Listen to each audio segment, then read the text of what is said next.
gente, muito boa noite. Estamos aqui prontos para começar mais um Sem Tabus. Fique à vontade, relaxa.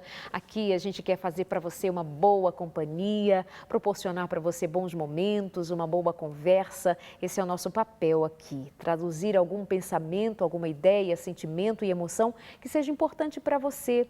Tá bom? Algumas vezes nos encontramos para falar de sexo mesmo, da prática sexual, dar algumas dicas. Há quem diga que sexo não se ensina, não se aprende, apenas se faz. Já temos discutido que de outras maneiras, se tudo na vida a gente aprende pensando, refletindo, descobrindo, numa experiência aqui, outra colar, ou numa intensa experiência, por que não na área da sexualidade? Por isso que existe o Sem Tabus, para a gente pensar sobre sexo. Em outros momentos nós falamos aqui a respeito de algo mais pessoal no que diz respeito aos sentimentos, às emoções, à reflexão, o aprendizado, porque se eu não entendo quem eu sou, o meu papel, o meu chamado, eu não entendo por que fazer sexo, qual o lugar do sexo.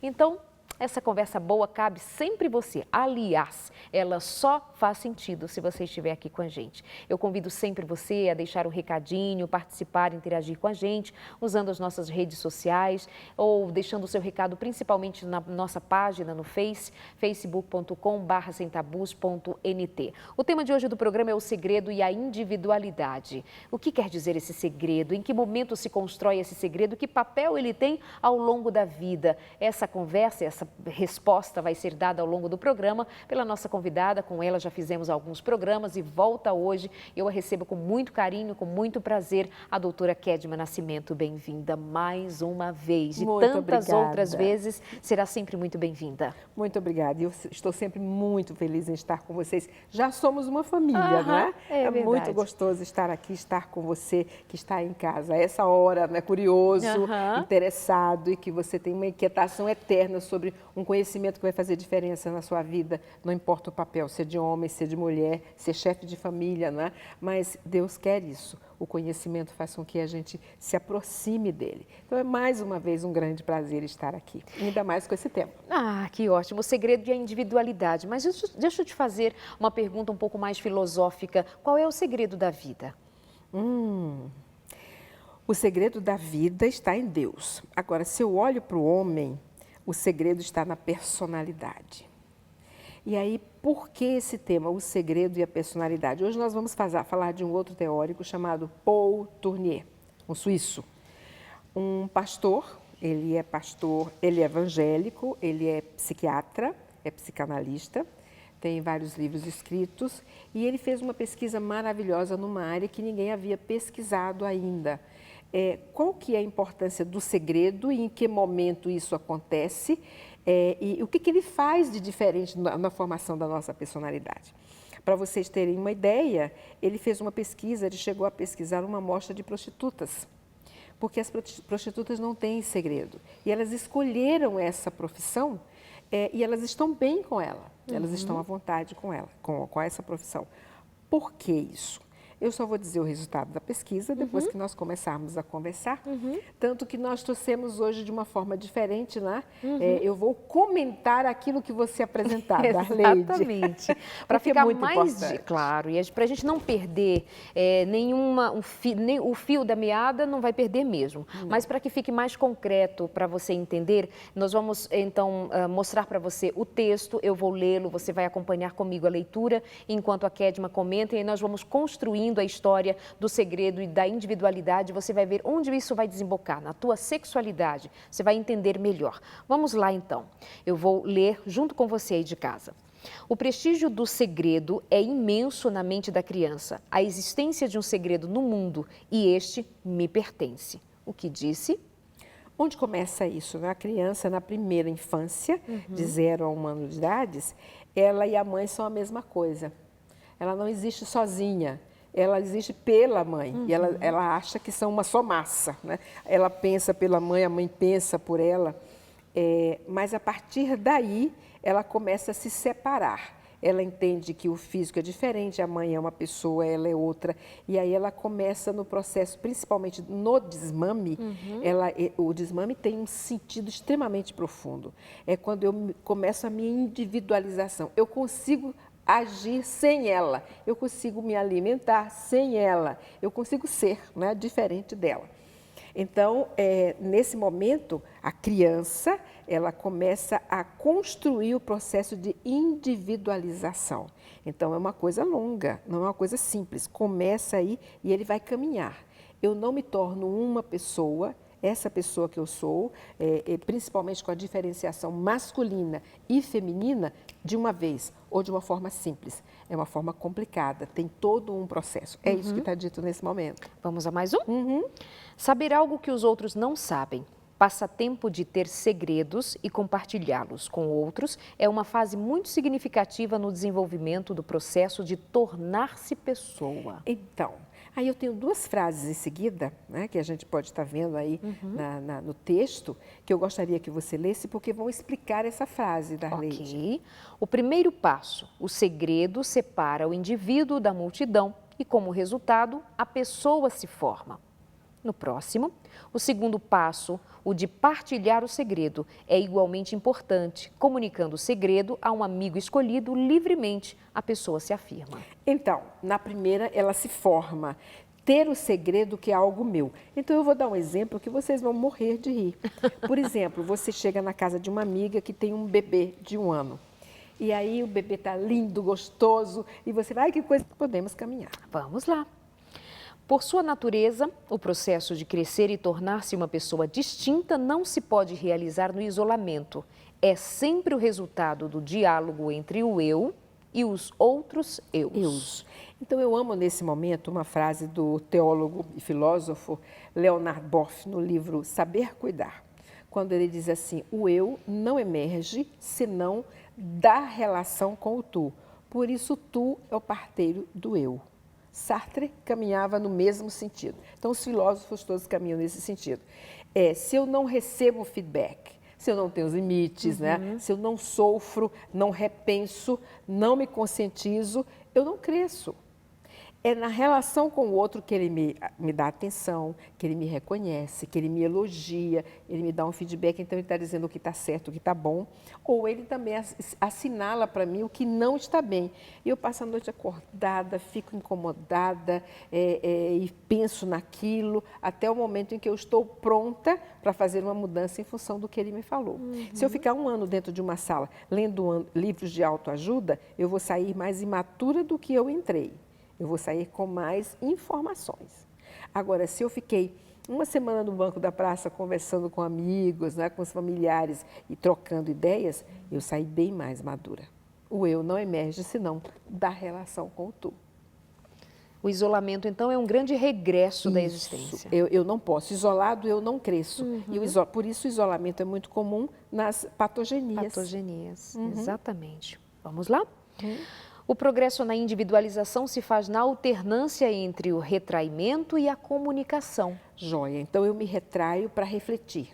E nesse momento em que eu estou refletindo, eu estou administrando o meu processo de consciência, de autoconsciência. Eu estou me entendendo, dialogando comigo, conversando com meus próprios botões, concluindo coisas e fazendo a minha mudança acontecer.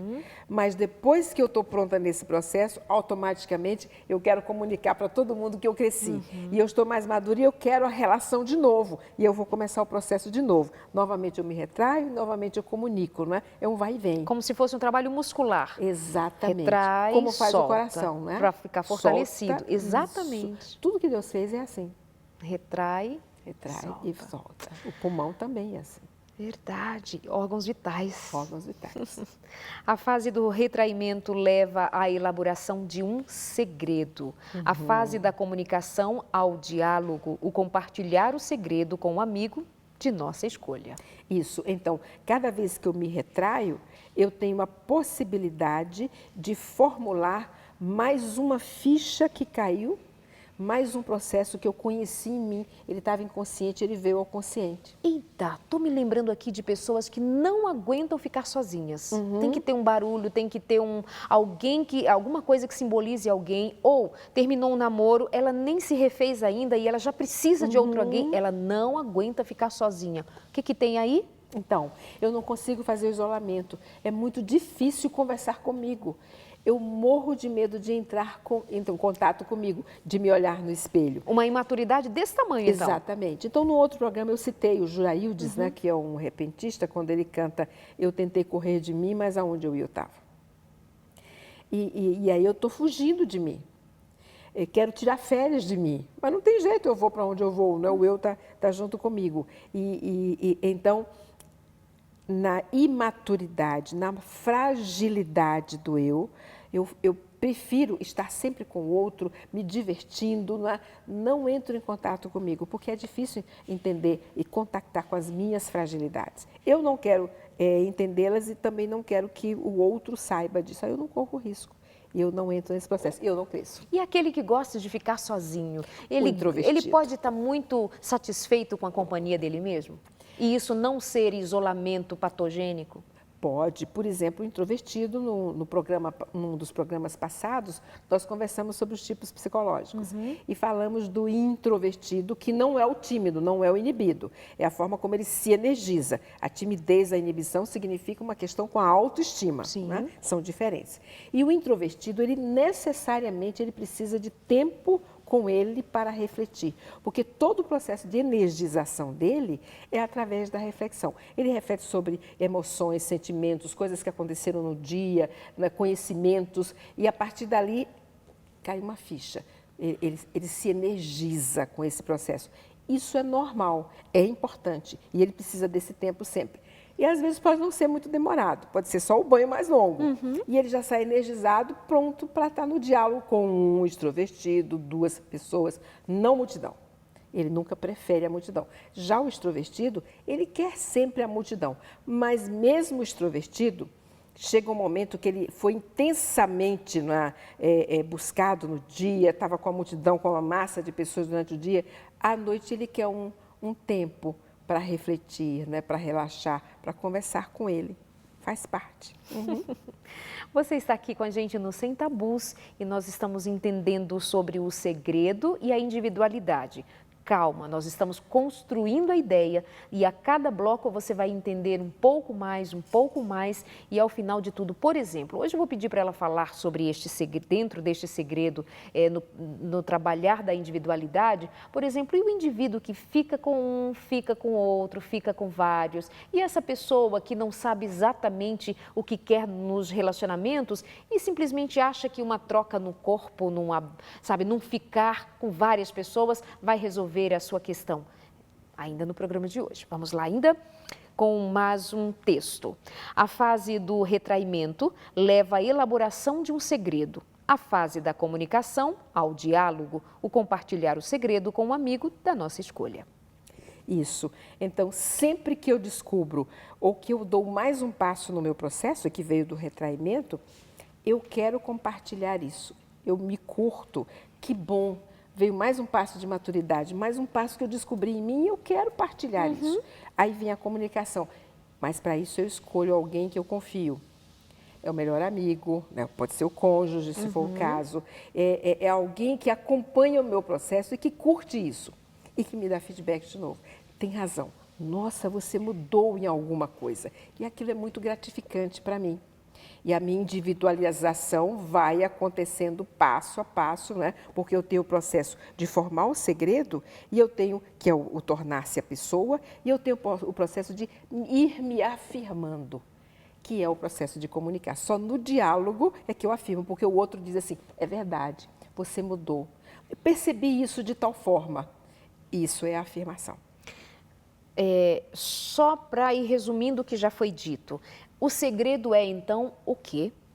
E a individualidade é exatamente o quê? Ok. Então, o segredo é estar me construindo de uma forma diferente de um outro. Que esse outro primeiro é a figura da minha mãe. Né? Houve um momento em que eu e ela éramos a mesma coisa. E agora eu estou me individualizando. Mas não será só da mãe, porque eu serei um homem ou uma mulher, aí vai entrar a questão da sexualidade, né? Diferente dos outros homens e das outras mulheres. E eu serei aí duas frases importantes. Você repete o guardar cioso, e qual é a próxima? E o partilhar discreto de segredos. Isso. Então, eu guardei de uma forma elegante a modéstia. A modéstia, porque eu não sou aquela pessoa que chega em qualquer lugar ou em todo lugar e abro tudo da minha vida para todo mundo. Então, esse guardar-cioso, que é eu sei para quem eu falo, né? Ou isso eu não vou falar. Há um autor chamado Kurt Lewin, que ele diz, pense em 3 círculos concêntricos. Então, ele diz, no círculo maior, que é o externo, eu compartilho com todo mundo sabe que eu trabalho na Novo Tempo, todo mundo sabe que eu tenho um carro, que eu tenho filhos, que eu tenho uma casa, ok.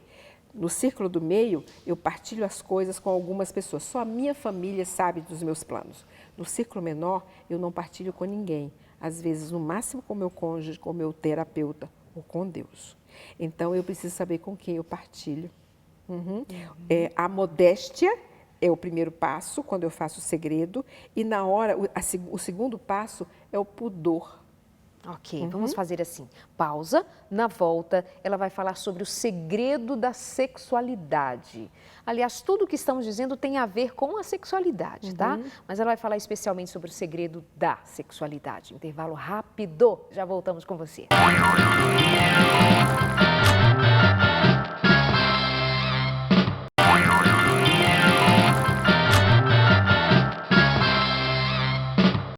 O segredo e a individualidade, o tema do Sem Tabus de hoje, com a presença da doutora Kedma Nascimento. Nós estamos fazendo uma estrutura do programa hoje a partir de leitura e acompanhando em cima dos textos que nós estamos lendo aqui junto com você, a explicação, o conteúdo da doutora Kedma Nascimento. E agora vou começar já o bloco para a gente ganhar tempo até fazendo a seguinte leitura. Lê comigo aí de casa.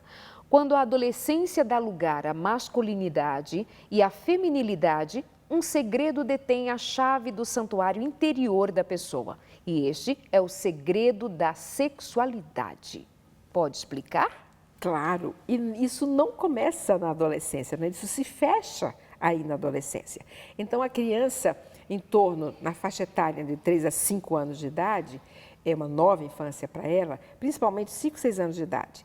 Ela começa assim, não precisa me dar banho, mamãe, eu sei tomar banho sozinha. Entra no banheiro e fecha a porta. Pingo de gente. Meio quilo de gente metida a besta, né? Deixa, já é o segredo. O meu corpo eu não vou mostrar para ninguém. Ele é o meu segredo, principalmente na menina. É extremamente importante. E por quê? Porque a menina, ela tem o processo do sistema de castração. Como ela não tem o falos, ela então acha que foi castrada. Ela tem que viver esse fenômeno, né? Deixa eu só avisar para o pessoal de casa que assim, o que está mais desatento, que ela está falando em termos de inconsciência. Isso. Não está dizendo que uma criança de 3, 4, 5 anos anda procurando o falo. Mãe, por que eu não tenho pênis? É uma questão de estudo, nível de inconsciência, tá? Mas você sabe, acontece isso. Então, a Françoise Doutor, ela tem um dos livros dela sobre feminilidade, e ela conta uma história que ela teve uma criança no consultório que ela saiu do banheiro, não, ela saiu do quarto e o irmãozinho estava tomando banho. E ela percebeu que ele tinha o pênis e ela não. E daí ela falou assim, eu quero uma, mãe. Por que ele tem e eu não tenho, né? E aí começou a chorar, entrou em pânico. Aí o irmão correu, abraçou e disse assim, não tem problema não, eu te empresto o meu de vez em quando. Bonitinho. Então, ele é real, né? Ela vê, eu tive uma paciente em consultório, que ela já estava agora uma adulta jovem, mas ela conta que na infância, eles eram muito pobres e o banho era feito no quintal. E tinha só, separando a casa do vizinho, uma cerca viva, mas muito esburacada, então, as mães todas no mesmo horário dando banho nos filhos. E ela ficava olhando a vizinha dar banho no filho, menino, e ela ficava de noite pensando que aquilo, ela podia torcer, né? Era de estarrachar, né? Tinha e torcer nela, e aplicar nela, entendeu? Então, a fantasia, ela vem completa. Cada um faz a fantasia de uma forma, Claro. mas o complexo de castração se resolve quando há o processo de aceitação disso. Então, eu vou me identificar com a mãe. Primeiro, eu odeio minha mãe porque ela também é castrada. A culpa foi dela que me castrou, né? E daí eu me identifico com ela, faço a introjeção e aí eu aceito e vou fazer o processo. E nesse momento eu estou resolvendo o complexo de piano também, em torno de 5 anos de idade. Mas nesse momento, por exemplo, a criança vai trocar de roupa e ela entra no quarto e ela diz, eu vou trocar de roupa e fecha a porta. você precisa respeitar isso. Ela está desenvolvendo o pudor. É daí que vem a honra, é daí que vem o corpo é meu. Então, esse processo todo tem a ver com a minha mentalidade e com o processo de como eu faço o meu esquema corporal, como é que eu vejo o meu corpo, como é que ele aceito. Se eu for voltar para o Paul Tournier, que foi quem mais escreveu de uma forma muito sábia, ele pesquisou muito sobre isso, escreveu sobre o segredo da pessoa, sobre culpa e graça, porque isso pode levar à culpa também. Ele fez então uma pesquisa se era nessa faixa etária que se desenvolvia o pudor, e aí tem o segredo, e o segredo me leva à sexualidade. Então, eu escondo e guardo o meu corpo, que é o segredo mais importante que eu tenho, e eu só vou doar esse segredo para alguém que eu ame, e alguém que faça um contrato comigo de responsabilidade, como no casamento. E por que a prostituta, então, era a prostituta feliz? Então, ele faz a pesquisa nas prostitutas e foi muito interessante, porque no questionário, a respondência delas todas é assim, elas não tiveram o direito de terem segredos na infância, nessa faixa etária de 0 a 5 anos de idade. Então, o corpo era desnudado de alguma forma, não, era violentado, às vezes, né? Exatamente, pessoas que tinham o padrasto que abusou, ou outras coisas, ou então uma casa onde ninguém conseguia ter a individualidade, todo mundo vestia a roupa de todo mundo. Então, elas não tiveram a possibilidade de ter o segredo. Por exemplo, muitas vezes você recebe uma criança no consultório.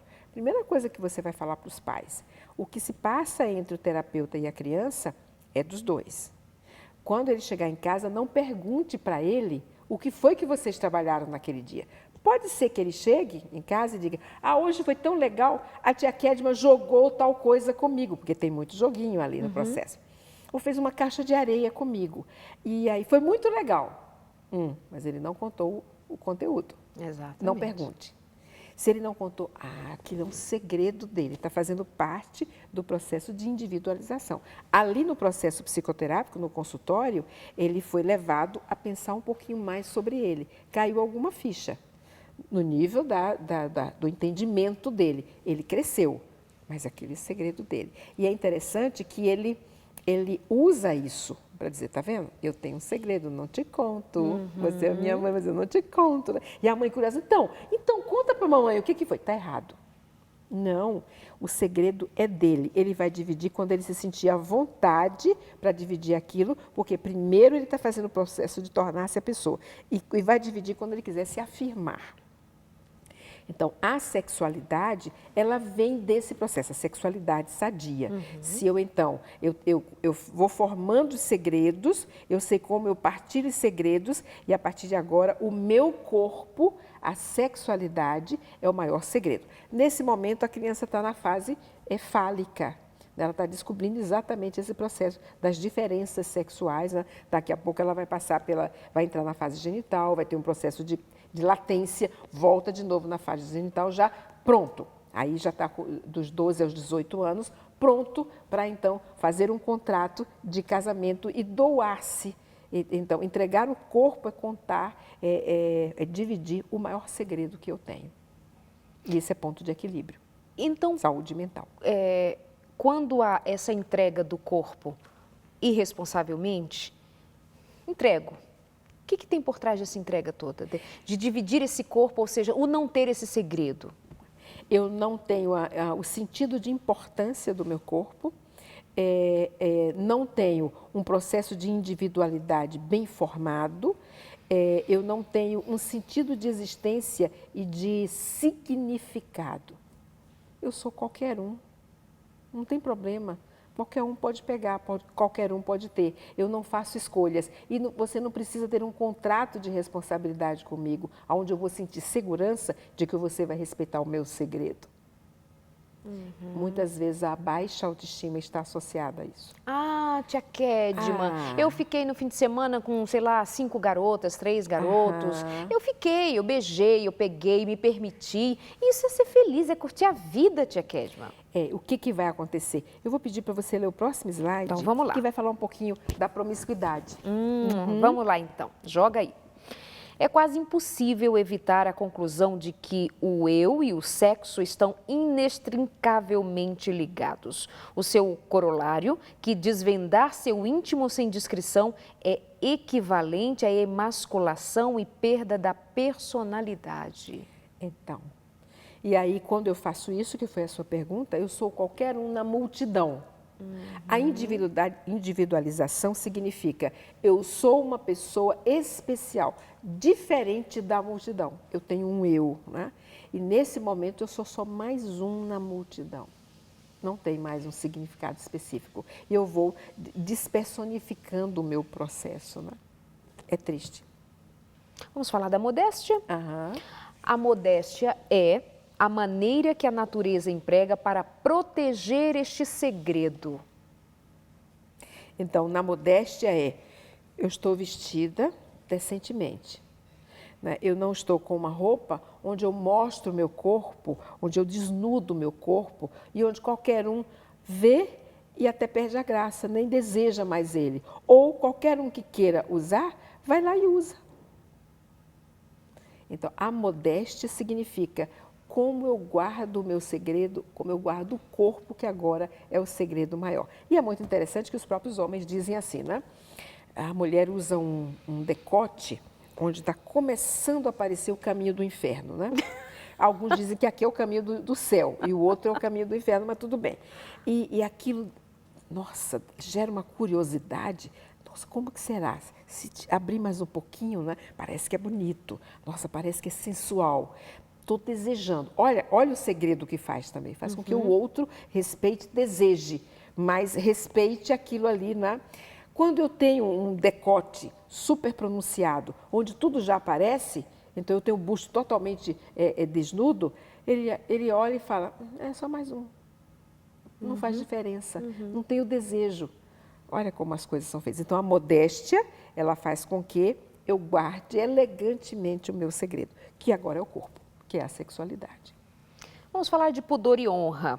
Estes sentimentos de pudor e honra não são relíquias de uma moralidade ultrapassada. Modéstia e honra representam virtudes originalmente plantadas no coração humano pelo Criador, ingredientes essenciais de uma natureza humana saudável. Veja que é interessante. Quando Adão e Eva pecaram, qual foi a primeira coisa que aconteceu? Sentiram medo, E ficaram nus, descobriram. perceberam que estavam nus. Estamos nus. O que foi que Deus fez? Providenciou-lhes roupa. Roupa de folhas. Mas Deus foi lá e deu a modéstia para eles. Tapa, né? Faz uma roupa. E a partir daí a gente inventou a moda, né? É roupa para tudo que é lado, de tudo que é jeito. Mas Deus cobriu a nudez deles. Então, a cobrir a nudez tem esse sentido de o pudor é importante, esse segredo é só seu. Não é para partilhar com o outro, a não ser um outro que você decidiu dentro de um contrato de respeito, de responsabilidade. Relacionamento sempre vai exigir responsabilidade, Sempre. né? A entrega do meu segredo sempre tem a ver Exatamente. com E aí fica aquela eterna ainda discussão, porque apesar de toda a pós-modernidade, ainda se discute com muito afinco a virgindade ou não virgindade. Aí para um grupo, virgindade, para o outro grupo, o que importa, o que interessa, extremos, né? E sem ao menos parar para pensar o que significa, por exemplo, o segredo da virgindade, o que tem aí por trás, né? Pois é. Então, assim, eu me guardei para. Você é tão especial que você é a pessoa que vai ter isso aí para mim. Bem, logicamente, digamos que eu faço um segundo casamento. Isso não está existindo mais. Tem um grande problema aí? Não, em absoluto, porque eu gosto de você como você é. E eu sei que você não foi uma pessoa promíscua. Não, simplesmente eu estou fazendo parte da sua vida, num segundo momento da sua vida.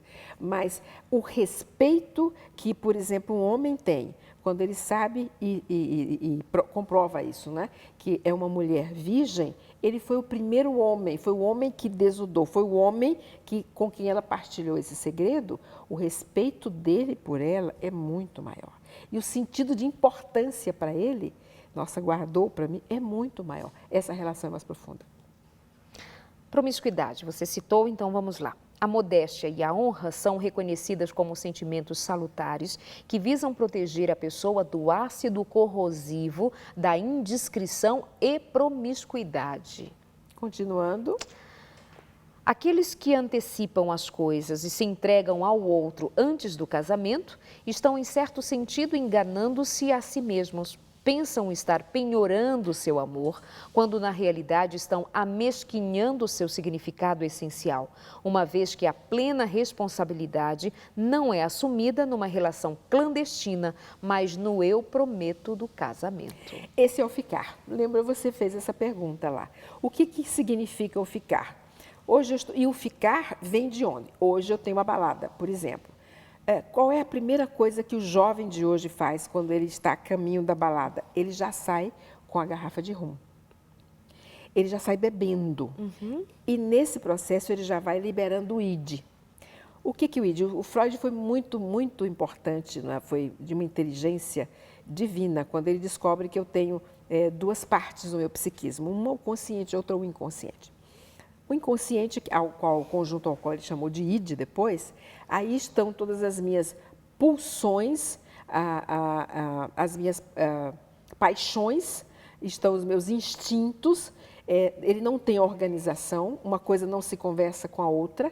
Então, são os Fernandinhos beira-mar na Ilha Grande, né? No momento em que eu tomo uma bebida que é extremamente alcoólica, a caminho de uma balada, eu já estou liberando o meu id, porque eu tenho uma instância, são 3 instâncias, o id, o superego e o ego. O superego, ele existe para dizer o que pode sair do id, o id e de que forma, porque vai vir para o consciente. Então, ele faz uma censura. Na hora que eu me embebedo, ele deixa de funcionar, não existe mais a censura. Então, a pulsão do prazer, do princípio do prazer, né? Ela fica liberada. Vale tudo aí. É o prazer pelo prazer. Então, é sexo e rock and roll. E nada mais. E nada mais. E quanto mais eu bebo e vem a droga junto. E aí eu libero, esse segredo não existe mais. E o corpo é usado de uma forma tóxica. Não tem respeito ali. E eu posso ter 3, 4, 5 pessoas naquela noite comigo, né? Posso até ter uma gravidez depois que não é desejada. Eu posso contrair uma moléstia venérea. Quer dizer, tem consequências graves. Então, a promiscuidade, ela traz consequências graves para a personalidade e para o corpo. E esse sentido do corpo é o que está dando sentido à personalidade. E eu maculei. É a emasculação. Ok. Só mais uma leitura para a gente ir para o intervalo e na volta a gente continua a reler com você. E então nós vamos entendendo esse contexto de hoje sobre o segredo e a individualidade. Com maior razão, a relação sexual fora do casamento é uma espécie de abdicação da pessoa, porque se realiza sem a força constrangedora da responsabilidade. Vejo que o título é Força Constrangedora. Da responsabilidade. Na hora do casamento, os dois, né, ficam assim, nossa, tô escolhendo certo, é para toda a vida. Nossa, vai mudar a minha vida. Agora eu deixo de ser a pessoa que está em casa de pai, mãe, protegido, respeitado, né, na casa dos irmãos, né, com os irmãos, e eu vou para uma outra casa agora onde eu tenho uma responsabilidade, eu estou com um outro, eu ainda vou me dar a conhecer, vou conhecê-lo, né, e vai dar certo essa relação, isso é um sofrimento. E eu inicio a relação, aí tem a primeira discussão, por exemplo. Ai, que arrependimento, para que eu casei? Eu queria a casa da minha mãe, eu queria a minha cama, né? Eu queria voltar. E eu vou nesse processo de sofrimento, mas instalando a relação com o outro até que nós somos um. Até que nós nos entendemos. E eu não quero mais me separar, eu não quero voltar para a casa da minha mãe, dos meus pais. É um processo de separação aqui e de união aqui. E isso pega muito no meu processo de individualização. Muito bom. Doutora Kedma volta aqui comigo no Sem Tabus, logo depois do intervalo. Não vai perder, não sai daí. Abre o olho, presta atenção. Beijo. Die Ratskammer erstreckte sich 3 Kilometer weit, eine massive Kuppel aus transparentem Kristall, die die Sterne dahinter preisgab. 200 Spezies hatten sich heute hier versammelt. Ihre Vertreter schwebten, saßen oder standen auf Plattformen, die sich an jede außerirdische Physiologie anpassten. Die Luftrecycler arbeiteten auf Hochtouren, um jedem in seinen ausgewiesenen Zonen die bevorzugte Atmosphäre zu sichern.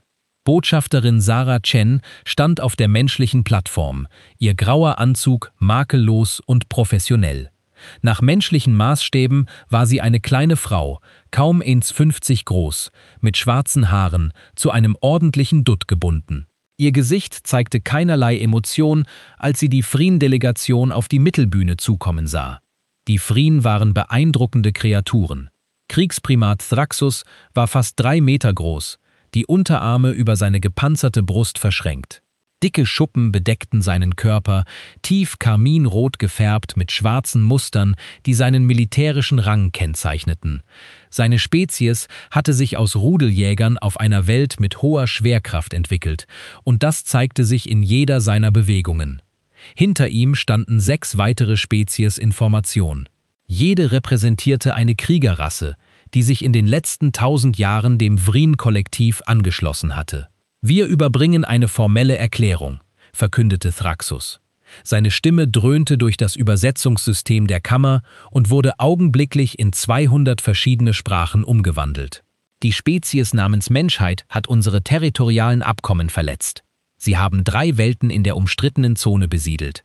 Sie haben unsere Warnungen ignoriert. Sie haben die alten Expansionsgesetze missachtet. Ein holographisches Display erleuchtete das Zentrum der Kammer. Es zeigte 3 Planeten, die einen gelben Stern umkreisten. Kleine menschliche Siedlungen säumten die Oberflächen, Farmen, Bergbauanlagen und kleine Städte. Nichts sah nach einer Militärbasis aus. Diese Welten gehören dem Vreen-Kollektiv durch das Recht des alten Anspruchs, fuhr Thraxus fort. Doch die Menschen breiten sich darauf aus wie eine Krankheit. Sie graben in die Erde. Sie entnehmen Ressourcen, die ihnen nicht gehören. Sie lachen über unsere Botschaften, die sie auffordern zu gehen. Sarah Chen beobachtete schweigend. Ihre Hände blieben vor ihr gefaltet. Ihr Ausdruck veränderte sich nie. Im ganzen Saal begannen andere Spezies untereinander zu murmeln. Die Plenari, eine Spezies schwebender quallenähnlicher Wesen, pulsierten in besorgten Farben. Die Ketran, vogelähnliche Händler, klickten mit ihren Schnäbeln, was vielleicht Mitleid oder Berechnung war. Die meisten hier Anwesenden kannten die Menschen als Händler, als Diplomaten, als Künstler, die wunderschöne Musik machten und interessante Speisen verkauften. Die Menschheit war vor 87 Jahren dem Galaktischen Rat beigetreten, und in all dieser Zeit hatten sie nie Aggression gezeigt. Das Vreen-Kollektiv war geduldig, sagte Thraxus. Seine Mandibeln klickten zusammen, was bei seiner Spezies einem Lächeln glich. Wir haben Warnungen ausgesprochen, wir haben Beschwerden bei diesem Rat eingereicht, wir haben jeden diplomatischen Kanal genutzt, aber Geduld hat Grenzen. Missachtung verlangt Korrektur. Das Hologramm änderte sich. Nun zeigte es Reihen von Vreen-Kriegsschiffen, Tausende davon, bereit zum Einsatz. Andere Spezies in der Kammer rückten unbehaglich. Die Vreen-Armee war in der ganzen Galaxie berühmt. Sie hatten 16 Spezies erobert und in ihr Kollektiv eingegliedert. Sie trainierten von Geburt an für den Krieg. Ihre Schiffe waren schnell und schwer bewaffnet. Daher, Thraxus hob alle 4 Arme hoch, erklärt das Vreen-Kollektiv hiermit formell den Krieg gegen die Spezies, die als Menschheit bekannt ist. Wir berufen uns auf das alte Recht der militärischen Korrektur. Wir werden uns nehmen, was uns gehört. Wir werden diese weichen Kreaturen den Preis der Missachtung lehren. Die Kammer brach in Lärm aus. Dutzende von Spezies begannen gleichzeitig zu sprechen, ihre Übersetzer schufen ein Chaos aus überlappenden Stimmen. Einige klangen schockiert, andere aufgeregt bei der Aussicht, einen Konflikt zu beobachten. Einige klangen traurig, als ob die Menschheit bereits besiegt wäre. Der Ratsdirektor, ein uraltes Wesen, das wie ein schwebendes Gehirn in einer Eindämmungskugel aussah, erhob seine psychische Stimme, um Stille zu gebieten. Die menschliche Delegation wird antworten. Alle Augen richteten sich auf Sarah Chen. Sie trat an den Rand ihrer Plattform. Der Lärm verstummte. Jeder wollte hören, was die Menschheit zu sagen hatte. Würden sie flehen? Würden sie Tribut anbieten? Würden sie versuchen zu verhandeln? Sarah Chen lächelte. Es war kein freundliches Lächeln. Es war kein nervöses Lächeln. Es war die Art von Lächeln, die Thraxus einen kalten Schauer über den Rücken jagte. Nossa, eu preciso ir para a balada porque, por exemplo, hoje, só 2 pessoas entraram no Face comigo. Olha a baixa autoestima, a necessidade de reconhecimento da relação. Só 2 pessoas, eu vou para a balada. E lá eu entrego o meu corpo. Então, eu entrego para 1, 2, 3, eu volto para casa, tá vendo? Eu fui capaz de ser aceita, porque tem uma certa aceitação. Se ficou comigo, teve uma aceitação. De ser aceita por 2, 3, eu volto feliz. É um engano. Então, a baixa autoestima, na geração de hoje, chamada de ego autoinflado, porque eu sou um tanto arrogante por dizer, já fiz 3 intercâmbios, conheço outros países, falo outras línguas, não é? Eu já terminei todos os meus estudos, porque eu nunca trabalho, eu vou direto até o doutorado, mas eu só estou adquirindo informação, não botei a mão na massa, eu não me relaciono, eu não tenho essa experiência. Tem uma diferença. Vamos a mais uma leitura. Apartar-se dos desígnios divinos em matéria de relação sexual é abrir a porta ao desapontamento e à despersonalização, com suas consequências desastrosas para a vida psíquica e moral. E tem até um texto bíblico. Podemos ler? Há caminho que ao homem parece direito, mas ao cabo dá em caminhos de morte. Perfeito. Então, veja, o que se gera a partir daí? No momento em que eu não estou mais alcoolizada, a primeira coisa é o sentimento de inferioridade. Por quê? Eu fui usada e descartada. Então, o sentimento de inferioridade me leva à culpa e à depressão. Por que eu fiz isso? Mas como que eu fiz isso? E com aquele cara, ele não tem nada na cabeça e eu começo a me mortificar. Não é? Estão muito associados. Sentimento de inferioridade, sentimento de culpa e processo depressivo. Então, nesse momento, é importante que a gente estude a culpa, porque existem 2 a 4 tipos diferentes de culpas, dependendo do quanto a gente quer se aprofundar. Existe a culpa verdadeira, a culpa falsa, existe a culpa persecutória, existe a culpa depressiva. Que tipo de culpa eu estou desenvolvendo? E o que é que eu posso fazer para tratá-la? Como é que Deus faz? Que oportunidade Ele me dá para que eu saia disso? Que é o processo da graça.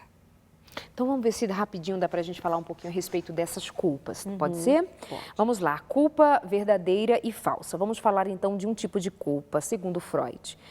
Efeito de um constrangimento social. Nasce quando os pais ralham com a criança, o que provoca um sentimento de angústia pela perda do amor dos seus pais, que se tornaram, de repente, hostis. O ser humano tem necessidade de sentir-se amado. Isso. Então, eu estou falando aí de culpa, uma culpa que é verdadeira. Eu senti aí a perda. O pai ralhou, a mãe ralhou. Nossa, ela não me quer mais, ela não me aceita mais. Eu perdi. É um sentimento verdadeiro, não é? Vai existir depois uma culpa falsa, que é o próximo texto que a gente lê. Vamos lá, ainda segundo Freud. Expressão do conflito de ambivalência e da eterna luta entre a pulsão da vida e a da morte. Ainda é a culpa verdadeira.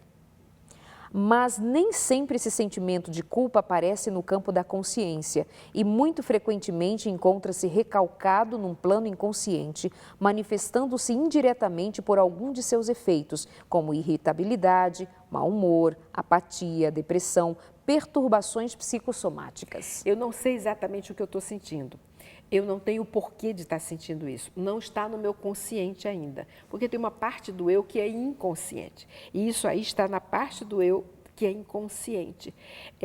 Eu só sei que eu estou com um mal-estar muito grande. Eu estou triste, eu estou mal-humorada, eu não sou companhia agradável para ninguém, não é? Eu estou vivendo uma culpa verdadeira. Eu estou vivendo um sentimento ambivalente. Tem uma razão de ser. Tem uma razão, mas eu não conheço. Ok. Vamos a uma próxima definição de culpa. Aí você vai dizendo se é verdadeira ou falsa. Surge de uma recusa de se aceitar na sua inferioridade. Então, aí eu venho com a culpa falsa, que ela precisa da culpa verdadeira para que eu trabalhe isso. E aí veja como Deus faz. É muito importante. Deus propicia que eu, de repente, tenha uma situação desagradável na vida. Tem um desterro qualquer na vida. Para que eu sofra, para que eu entre em contato comigo, para que eu traga ao meu consciente essa culpa que está inconsciente, que é verdadeira, e ao fazer esse processo eu elaboro e resolvo. A graça é isso. Então, a culpa se resolve com a graça. Quando eu tenho uma culpa verdadeira que é inconsciente, o que acontece? Deus já me perdoou, eu orei, eu pedi perdão, eu fui sincero, eu me arrependi, Ele já me perdoou. Mas eu não me perdoo. A graça significa que eu entendi, que eu aceito que Cristo morreu por mim, e é o plano de Deus para a nossa salvação, então eu me perdoo. Aí eu fico em paz. Enquanto eu não me perdoo, eu não estou em paz. Mais uma leitura. Surge de uma recusa de aceitar a si próprio na sua totalidade, a integrar na própria consciência esta parte desagradável de si mesmo, chamado sombra. Isso. E aí o termo sombra, ele vem do Jung. Jung foi muito importante, ele inventou na pesquisa dele termos que são muito claros, como o complexo, não é? Como o sombra, que é exatamente a parte que eu não tenho consciência, a parte que eu não tenho consciência dela. E se eu não tomar banho, ou seja, se eu não fizer o processo de autointimação, não perguntar assim, por que eu estou tão irritado? Porque, por exemplo, a pessoa que compra está triste, ela vai e compra.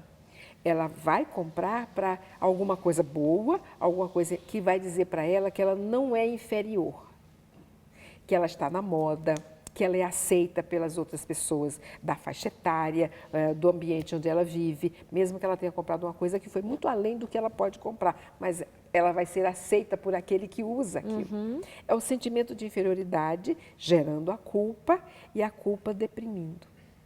Engraçado que é gerando a culpa e gerado pela culpa, né? Exatamente. É filho e mãe estão da culpa. Juntos, exatamente, estão juntos o tempo todo, um traz o outro. E eu oscilo nesse processo até a solução. E a solução não é de uma vez. Eu resolvo uma parte, daí leva um tempo, eu resolvo outra parte, até chegar na solução completa. Continuando. Os sentimentos de culpa pertencem à categoria do medo, têm um efeito inibidor sobre a expressão de tendências hostis. O conteúdo psicológico da culpa é: não sou bom, mereço castigo. Os sentimentos de inferioridade têm efeito estimulante, correspondem a sentir-se fraco ou pouco eficiente, estimulando a competência. Então, veja, aí tem uma diferença entre a culpa, não sou bom, e a inferioridade, né? Não sou capaz de. Mas no sentimento de inferioridade, quando ele me leva para a depressão, é quando eu tenho a oportunidade de revisar o processo e sair, resolver. Então, a depressão usa a energia do eu, que é a energia que me faz querer viver a pulsão de vida e que me faz me sentir muito mal naquele estado em que eu estou, naquela situação. Eu não aceito aquela situação, por isso eu estou irritado. E aí eu corro para a solução. É o momento em que eu tenho a coragem de me abrir, de repensar, de tomar decisões, de cortar coisas que eram difíceis antes, agora eu consigo cortar, até acabar com uma amizade, com um relacionamento, porque não me faz bem. Aí eu resolvo. Como o tempo corre aqui, eu vou ler mais alguns textos e aí você vai já meio que fechando a história toda. Culpa, outra definição, violação de uma relação humana constitui uma ferida do relacionamento eu-tu. Isso. A culpa nunca acontece em relação a algo que eu fiz comigo. Né? Nesse sentido aí, um outro autor, o Adler, que está falando, ele está dizendo assim, eu fiz alguma coisa que foi contrária ao outro, ou o outro fez alguma coisa contrária porque eu permiti. Então, eu me sinto culpada porque eu permiti. E agora eu estou sofrendo, estou vivendo um mal-estar, quando eu poderia não estar, né? não precisar passar por isso. São definições diferentes dos mesmos autores, de autores diferentes, mas que vão agora caminhar para o mesmo lugar. De novo, já pedi para você comentar no outro momento, e você o fez, com relação assim, a depressão então, ela tem o seu lugar positivo na minha história humana? Tem, é a possibilidade de revisão do que não está bem na minha vida, ou seja, eu vou no fundo do poço e eu tenho a oportunidade de limpar a lama que tem lá, em vez de ficar pregada, achar uma pedra e subir. E aí sair do poço. Isso é muito interessante, assim, para o indivíduo que se encontra num estado como estes, olhar para a própria doença como função. Ela tem uma função. Tem uma função. Perfeito. Só 5 minutinhos ainda de programa, vamos lá, mais uma definição.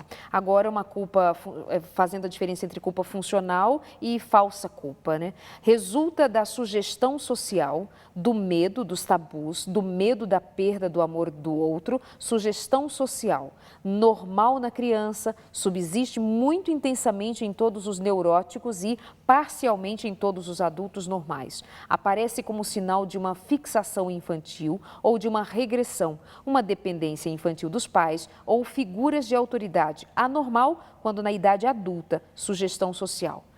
Toda conduta humana profundas. E às vezes até como apresentam Deus. Deus não gosta disso, Ele vai te castigar.